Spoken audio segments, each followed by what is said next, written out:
Hope everybody's been seeing lots of springtime birds out there. Yeah. Anything really interesting showing up at your bird feeders lately? Orioles are always nice. Yeah? Grackles. Grackles, Orioles. Yeah? We have a pair of Danny woodpeckers that stay there, and I don't know why they're still there. You know, we have suet feeders. They've never stayed this late. They're still hanging out. Yeah. What? Nesting, we think they're maybe nesting. They might be, yeah. I've heard some downy woodpeckers doing that really high-pitched kind of chipping. The nestlings might be coming out pretty soon, if you hear that. Well, just a few announcements, and we had a little bit of official business also today to announce the new slate of officers for the next year for Wichita Audubon Society. And these are mostly continuing, I think entirely continuing people. So we have for Vice President, myself, Mark Nolan. For Treasurer, Kevin Gruneweg. Secretary, Dan Householder. And 2 members of the Board of Directors continuing, Jennifer Brewery and Jeremy Coleman. I don't think either of them are here tonight. So, why don't we take a vote on this slate of officers for the next year? All in favor? I move we declare it a unanimous vote. Unanimous? Barbara voted in favor? We're good. So the slate of officers for this year passes. And a couple announcements of things coming up. We have an open house at the Chaplin Nature Center June 14th from 1 to 4 p.m. in the afternoon to welcome our new naturalist who we've hired recently. Were there any more announcements about? Her name is Eden Johnson. Her name is Eden Johnson. So if anybody'd like to come down and welcome her, that's June 14th, 1 to 4 p.m. at the Chaplin Nature Center. And then we have our July picnic in the summer, July 15th, Tuesday at 6 p.m., Great Plains Nature Center, right here. Probably inside, as the weather is often warm in the summer. Sometimes very warm. But then this will be our last program meeting until September, when we'll have our first one for the fall season. But we'll continue to have our second Saturday field trips here at the Great Plains Nature Center. 8 a.m., meet out there in the parking lot. Anybody else have any other announcements to make? If not, on to our speaker for tonight. So tonight we have Dr. Jackie Augustine. Jackie Augustine joined Audubon of Kansas in January 2021 as the executive director. Jackie works to support Audubon of Kansas' threefold mission of advocacy, conservation, and education. She received her PhD at Kansas State University, studying the mating behavior of greater prairie chickens. She's also a bird watcher and devotes time to planting native plants around her home. Today, Jackie Augustine is going to talk to us about cranes. We're lucky to have her standing up for Kansas wildlife and wild places as an ornithologist and a leader in conservation. Welcome, Jackie Augustine. Thank you.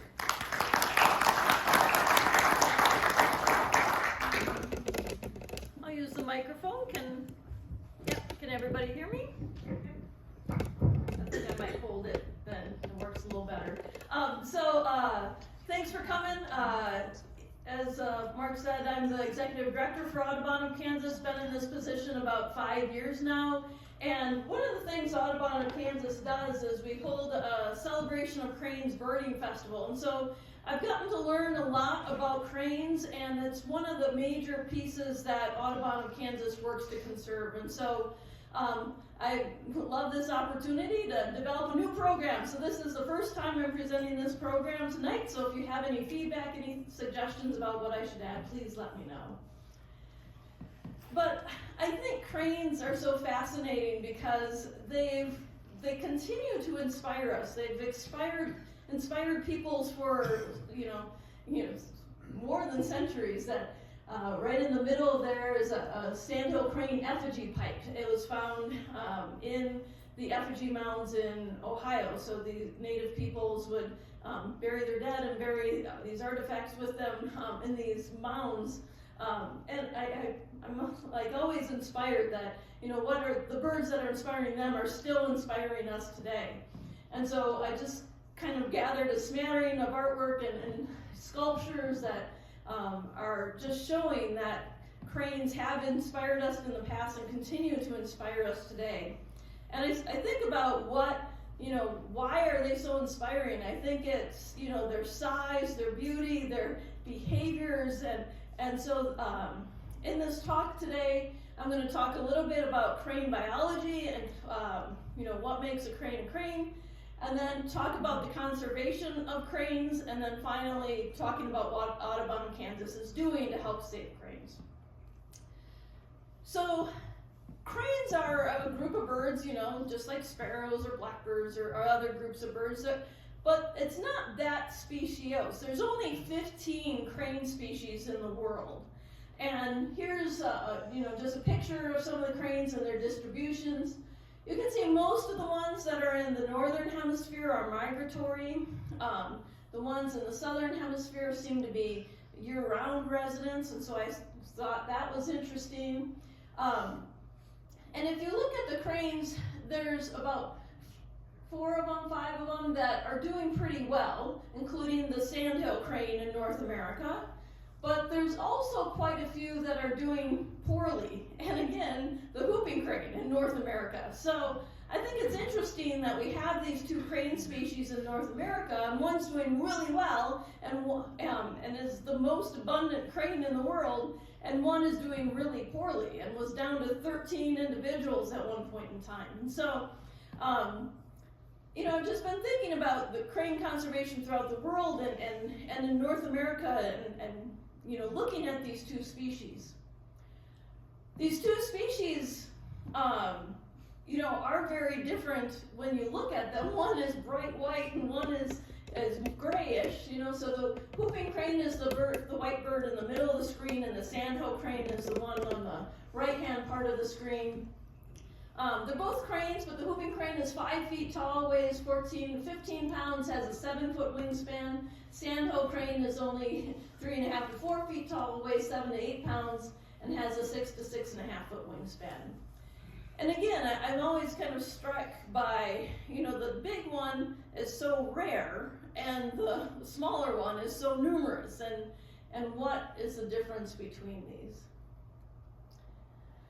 I do want to mention that the Sandhill Crane, one of the interesting things about the Sandhill Crane is that their plumage is gray, and they acquire the sandy coloration, the brownish coloration, as they get older, and they acquire that because a lot of the food they're eating is in the dirt, and so they're picking food out of the dirt, and then they wipe their beak off on their back, and that dirt stains the feathers, so it's not dirty feathers, it stains the feathers.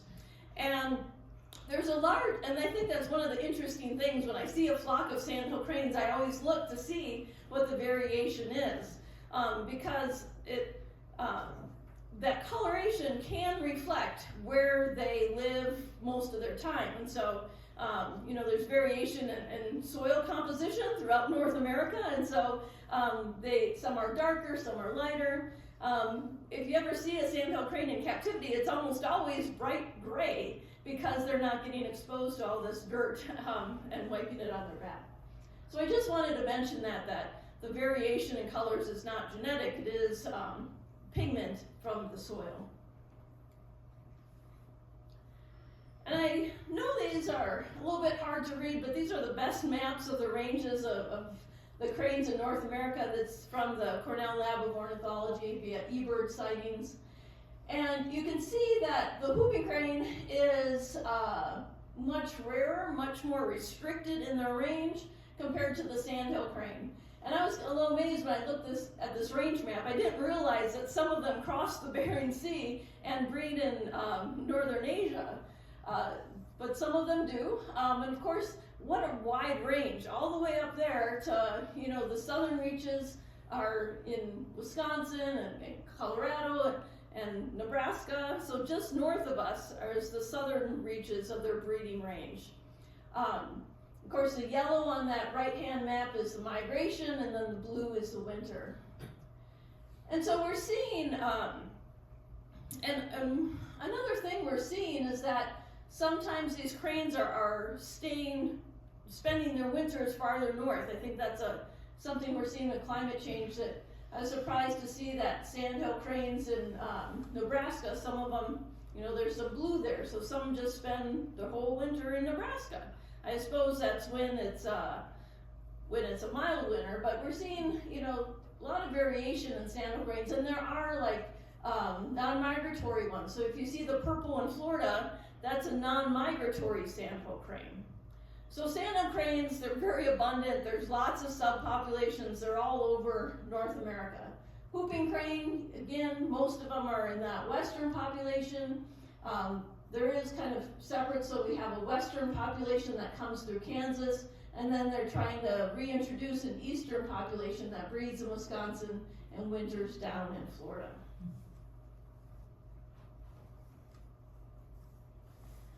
What do they eat? I always see cranes out in the fields, and so I thought, oh, well, they must mostly eat grains and maybe some grubs that they find in the field. Well, Sandhill Cranes eat a lot more grain than whooping cranes. Whooping cranes might eat some grain, but it's not a large portion of their diet. Sandhill Cranes do eat a lot of grain in migration, but they eat different things on their breeding grounds and their wintering grounds. Whooping cranes, actually on their wintering grounds, they eat a lot of crabs and snails. And because they're wintering at Texas, along the Texas coast, where there's a lot of crabs and snails. And so I thought this study was interesting. They were photographing what the whooping cranes were ingesting. And so this is a corn kernel, this is a crab, this is a snail. So they're ingesting these things. They'll also eat plant tubers or vegetative matter if that's available. Small mammals, amphibians, reptiles, insects.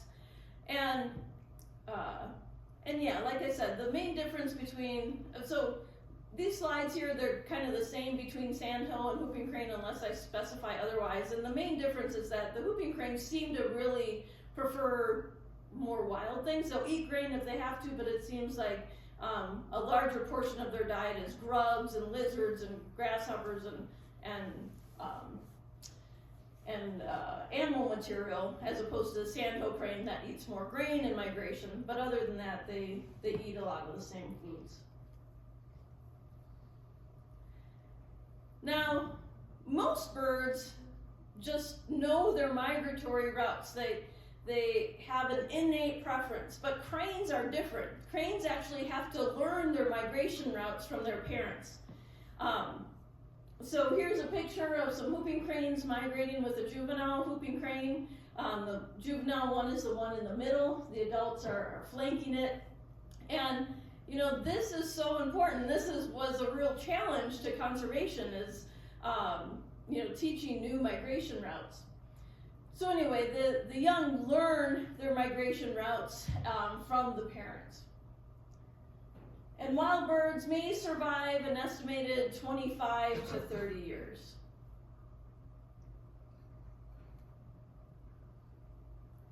I think one of the reasons why cranes have inspired us so much is because they're very expressive. When you watch them, you kind of know what they're thinking. And this is an aggressive behavior. So you might see this if a new crane flies into a flock, you might see this behavior where the neck is lowered and the wings are spread a little bit. And this is just a sign of aggression, saying, don't come this way.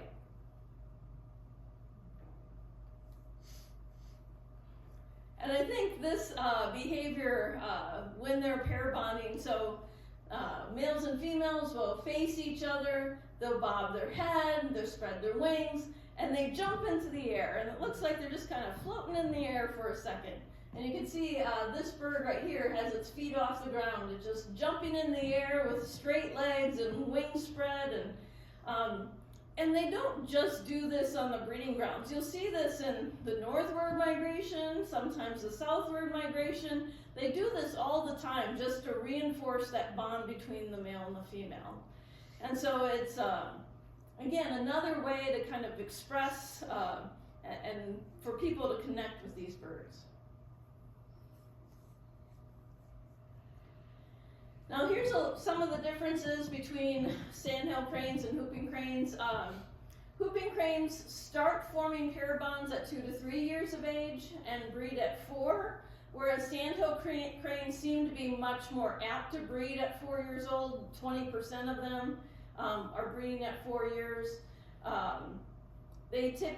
Sandhill cranes typically don't breed until 5 or 6 years old, and maybe as late as 8 years. So whooping cranes seem to mature a little bit faster than the sandhill cranes. In captivity, the whooping cranes can live 40 years or 40 or more years. We don't have really good estimates of how long whooping cranes can live in the wild because we just haven't, it would be unusual to live very long in the wild, and we just don't have enough data yet on wild birds to know how long they live. Sandhill cranes, we've been studying them for a long time, and we know a little bit more certainly that they live 7 years. The record is around 40 years for sandhill cranes.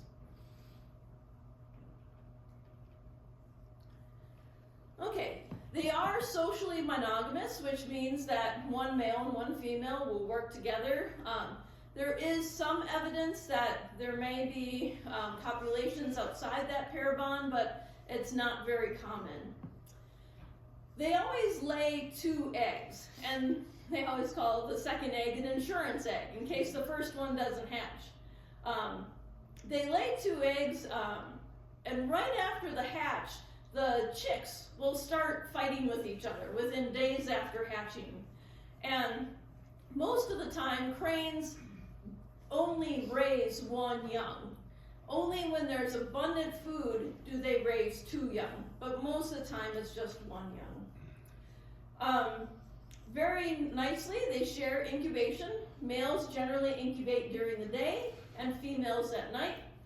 I think their incubation length is really long. It's 30 days. I mean, can you imagine a whole month just sitting on the eggs?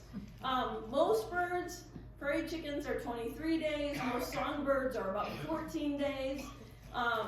So this is a really long incubation period. And so this might be one of the reasons why they don't breed very fast, because they only lay 2 eggs, have this long incubation period, so there's this long opportunity for that nest to get depredated. But 30 days.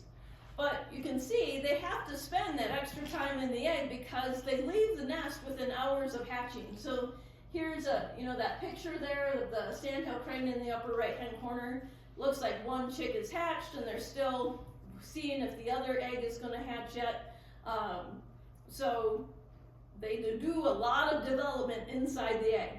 If we think about birds that have incubation periods of 14 days, like a chickadee, they come out and they don't have eyes, they can't move around, right? So they're undeveloped. So it makes sense that the sandhill cranes have to have this long incubation period so that they can leave the nest very quickly after hatching. Incubation period is generally sometime in April. They generally hatch late April or early May, and then, like I said, the juveniles go on that southward migration with their parents. They have to learn that migratory route. So there's a long period of care after hatching. That bottom right picture is a picture of a nest. That's a whooping crane nest. But sandhill crane nests are pretty similar. They just kind of heap up vegetative material so that it's above the water line and lay the eggs on top of a mound.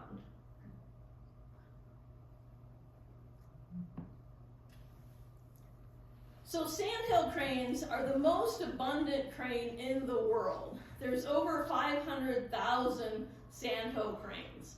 There are some rare subpopulations that have limited migratory routes, but in general, the species is doing very, very well. How many of you have been to the Platte River and seen the sandhill crane migration? Isn't it amazing that, you know, to be with thousands and thousands of sandhill cranes? Whooping crane conservation is unusual in that it's, you know, they got down to so few birds. And so, and there's been so much work to bring back whooping cranes. And Kansas plays a central role in crane conservation. I did use that word central kind of intuitively because it's, you know, part of that migratory route, and it's really important. And so whooping cranes breed at Wood Buffalo National Park in Canada. That's the only place they breed in the western population. Of course, they're reintroducing that eastern population, but they breed up here. This is the natural area. They have all these stopover sites, and I know it's a little hard to read, but most of these stopover sites are protected, either as a National Wildlife Refuge, wildlife management area.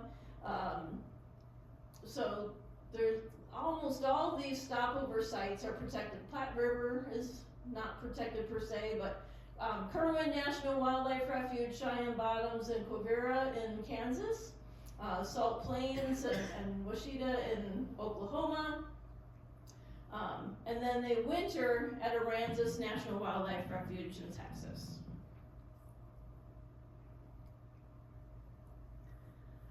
Whooping cranes were never very common. Estimates suggest that there were only 15 to 20,000 before European settlement in the 1800s. But they declined rapidly. There were only about 13 to 1,400 by 1870. And then they reached their low in the 1940s.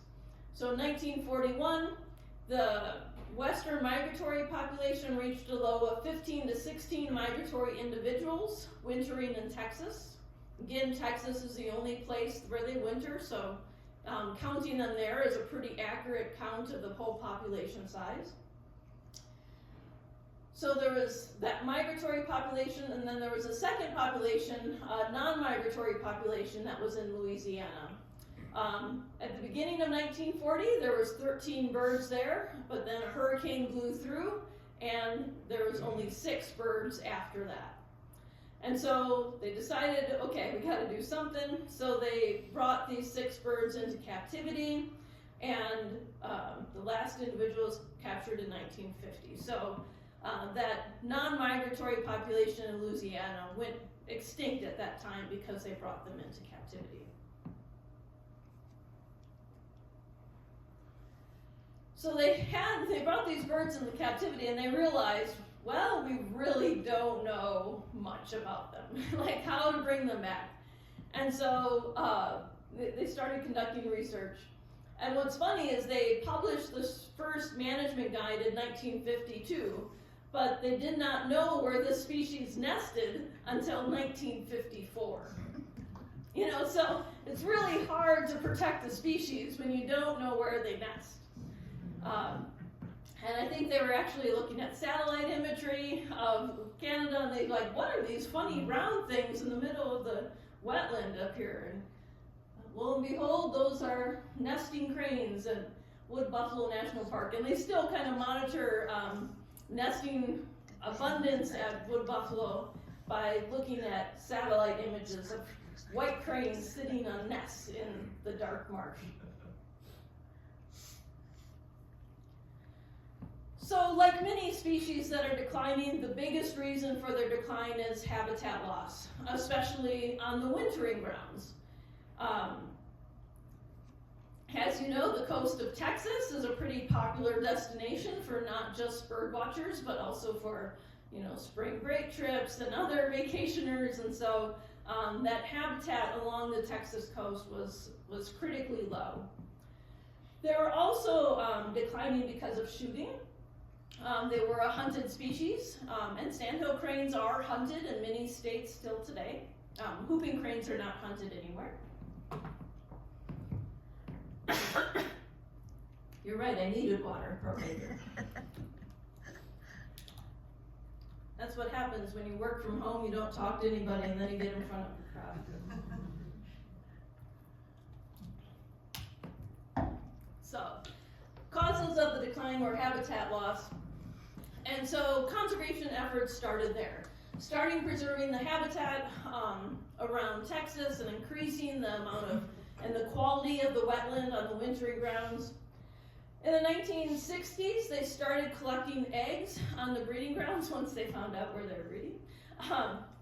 And I told you before that these cranes lay 2 eggs, but they usually only raise 1 chick. So they would just take one of the eggs, and the bird would still hatch that remaining egg. They would check to see if that remaining egg was viable. And if it wasn't viable, they would put a fertile egg underneath that bird. But they would take one of the eggs, and so they could do other types of conservation with that. So they could, hatch them in an incubator to establish captive populations. They tried for a while, like, we're just gonna put them in Sandhill Crane nests and start a new population that way. Well, came to happen that once the eggs hatched, they imprinted on Sandhill cranes, and so they never wanted to breed with a whooping crane because that's not what they saw. They saw Sandhill cranes all around them, and so that was never a successful conservation technique.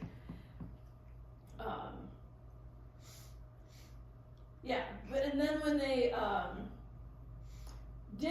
so like I said, when they took the eggs out of the nest, they tested it for viability, put a good egg in if the other egg wasn't viable, and they found that just taking 1 egg out or substituting those viable eggs, there was a 12 to 16% increase in the hatching success of these single egg clutches at wood buffalo. So that was good for the population. Taking 1 egg out actually helped improve the population survival.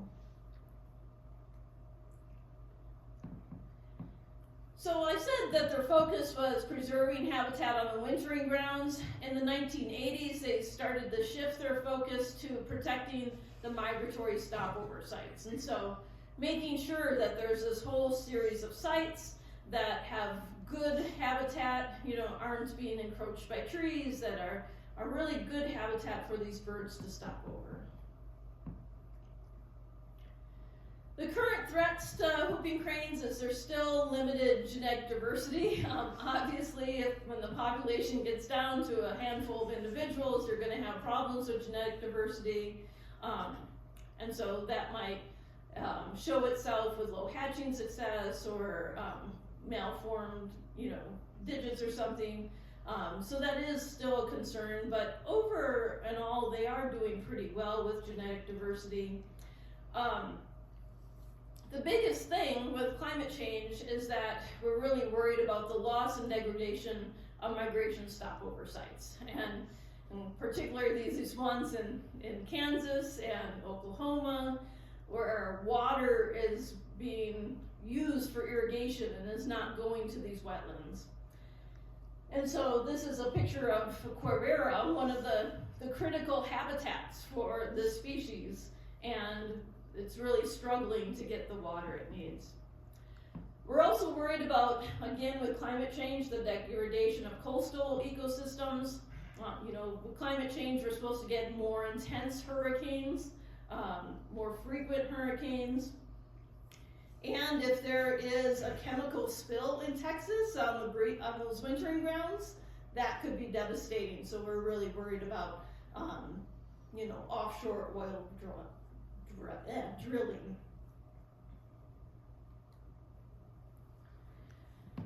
And with the increase of wind and solar and other types of energy in the Great Plains, we're really concerned about high-power transmission lines. High-power transmission lines are a major source of mortality, especially of juvenile birds on their first migration south. So juvenile birds don't have very good eyesight, and so as they're migrating south, it takes a while for them to actually just see the power lines, and they're not the strongest flyers, so once they see the power line, they have a hard time avoiding it. So high power transmission line is a significant source of mortality. And so, that's a concern. I put this picture on because these are power lines that are right near Rose Sanctuary along the Platte River in Nebraska. And they are actually being very proactive to try and protect the cranes. I don't know if you can see it, but if you see these little tags on the wires, so that is to increase the visibility of those wires, putting those little flappers on them that help increase the visibility. Additionally, they put lights on these poles. These lights shine particularly in the UV part of the spectrum. Birds can see and are attuned to the UV part of the spectrum more than, like, we can't see in the UV at all. And so these are UV lights that help light up the power lines for the cranes. So, we have to make sure that we put these types of, if these high power transmission lines are constructed over the whooping crane migratory route, that they have this type of remediation on it. And I like telling this story because this is really one of the stories that it's a success story. We were down to, 13, 16 individuals at one point in time. Now we're at about 800 individuals in the world. That's a great success. Not a comfortable one, right? We would like to have thousands again, but we're on the right trajectory. This graph here shows the Aransas wood buffalo, that western population, and you can see that it has been increasing. It took a long time to get started, but now it's increasing very steadily. And the last date on this graph is 2012. As of 2021, there were 808 whooping cranes in the world. 500 of them were in that western migratory population. 138 were in captivity. 80 were in the eastern migratory population, the one that they're trying to reintroduce that goes from Wisconsin down to Florida. 75 in the Louisiana non-migratory population and 9 in the Florida non-migratory population. And these are all numbers from the International Crane Foundation. Now I'm going to switch gears a little bit and talk about what Audubon of Kansas is doing to support crane conservation. But really the work we're doing today was started back in the 80s by these two people, Jan Garten and Sil Pembleton.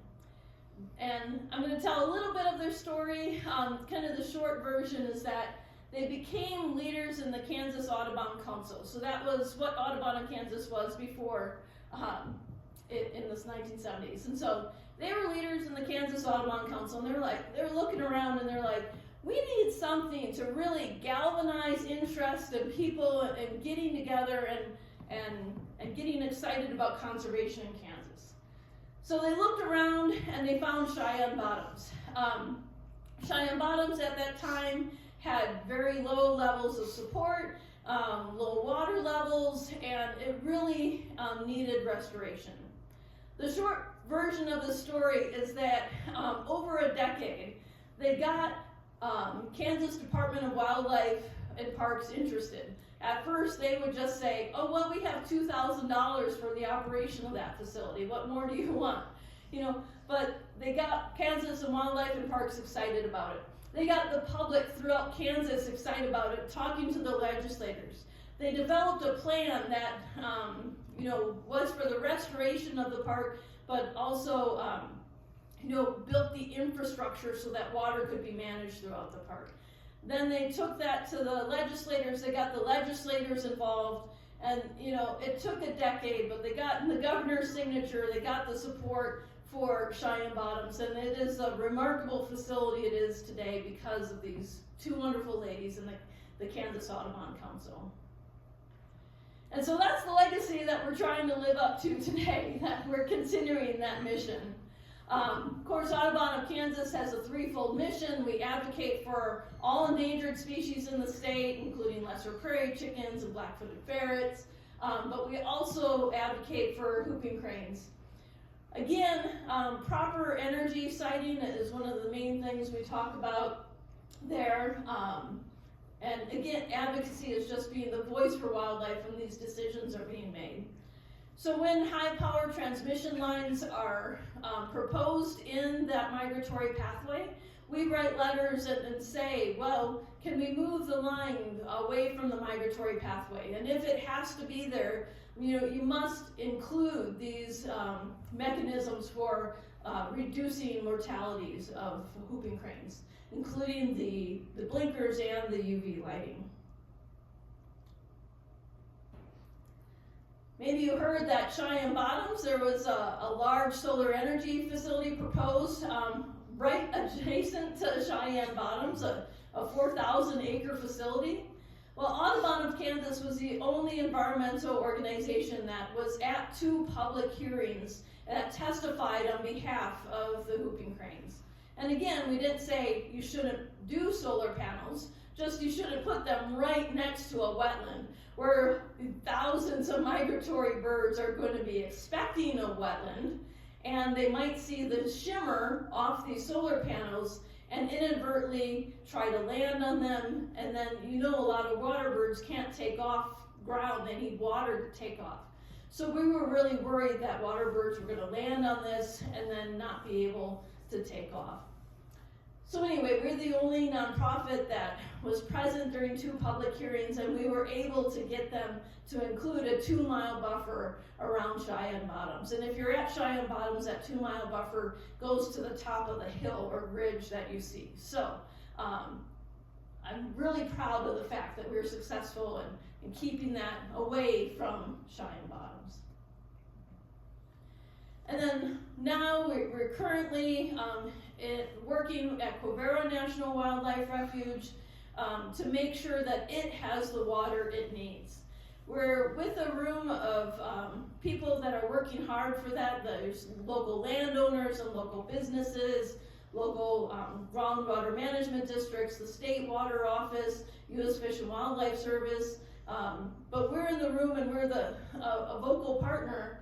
And really, without our lawsuits, our previous lawsuits, and our current threats of future lawsuits if they don't do this, that is really what's putting the emphasis on them looking at finding a solution. And so we're really proud of being the bad guys in the room to make sure that this is going to happen. So that's advocacy. Conservation, so part of our conservation mission, of our threefold mission, is that we show how people and wildlife can coexist. And so we have 3 properties that were donated to Audubon of Kansas, and we are going to manage them in perpetuity for wildlife first and then people secondly. And so our largest is the Hutton Niobrara Ranch along the Niobrara River in northern Nebraska. We also have 240 acres near Lincoln, Kansas, which is row crop agriculture, but also has a public hiking trail along a beautiful riparian stream. And then we own a portion of the Mount Mitchell Heritage Prairie Park, which along with the Mount Mitchell Prairie Guards supports the history of the Underground Railroad, but also has some of the best tall grass prairie you're going to find in the Flint Hills. Now our ranch in Niobrara, this is a 5,000 acre ranch. It's right along the Niobrara River, and it has this beautiful wetland meadow right next to the river. And we're so proud, and there's where it is, we're so proud that we have nesting sandhill cranes at this facility. We also put a MODIS tower on this facility, and so if you're not familiar with MODIS, this is a tower that scientists can put transmitters on birds and find out where they go if they get, and the signal gets picked up by these towers that are erected. Well, we have a MODIS station, and we're detecting a lot of wetland birds, including these black terns that were banded up here in Saskatchewan. They came over, and I love this example because it came over Hutton, and then it went to, I think that's Kerwin, and then it went to Cheyenne Bottoms, and then down to Houston. And so really does show how we're connected. All of our protected areas are connected and are being used by wildlife. And then the last part of our mission is education. So people are not going to protect what they don't know about. And so we do these talks.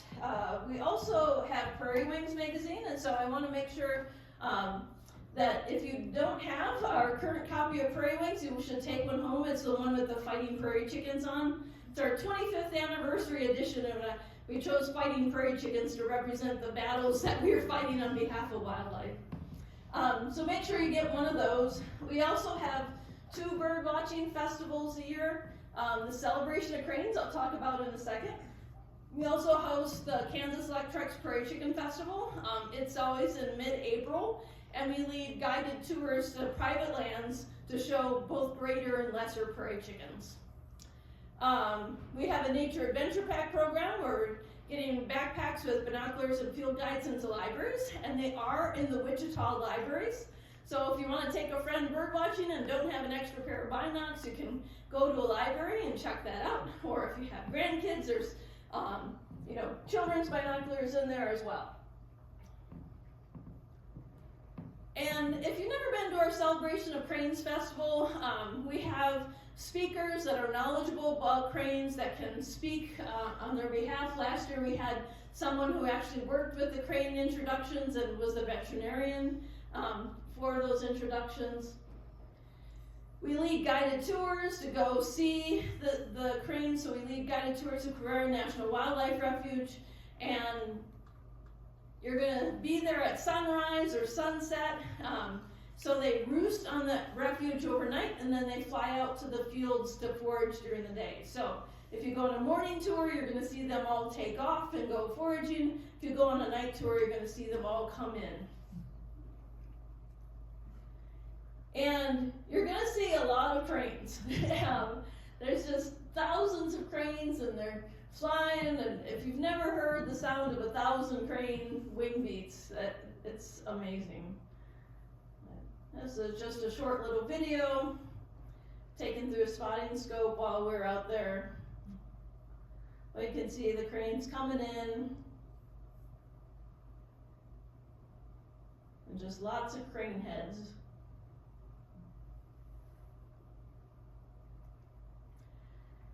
And a lot of people have hear that whooping cranes are reported out there, but then when they go out there, they're not there.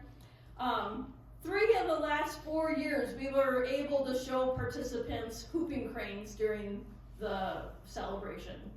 And we're able to do that because we have some great volunteers, many from the Wichita Audubon Society, that go out there and we spread them out throughout the park. And if any of them sees a whooping crane, they text us, and then us and the bands are like, oh, we know where to go, and we zoom on over there to go see the whooping cranes. And so you have a pretty good chance of seeing them if they're present. And the last couple, we didn't see them last year, but the previous year we saw like dozens, almost like 22 birds, and you can see a couple juvenile birds in there, and it's just really exciting to see so many. And save the date. The next celebration of cranes will be November 7th and 8th. So save the date. We usually open up registration in August or September, and so if you sign up for our newsletter, you'll be one of the first to know when that registration opens up. And again, I like to tell the story of the cranes because it is a success story. We've come a long way. We just have to continue to preserve our stopover sites and protect them from energy and infrastructure. And so it just really inspires me because you can never underestimate the power of a small group of committed people to change the world. In fact, it is the only thing that ever has. That was attributed to Margaret Mead, and that just kind of sums up the conservation of whooping cranes and other sandhill cranes in Kansas. So thank you for your attention.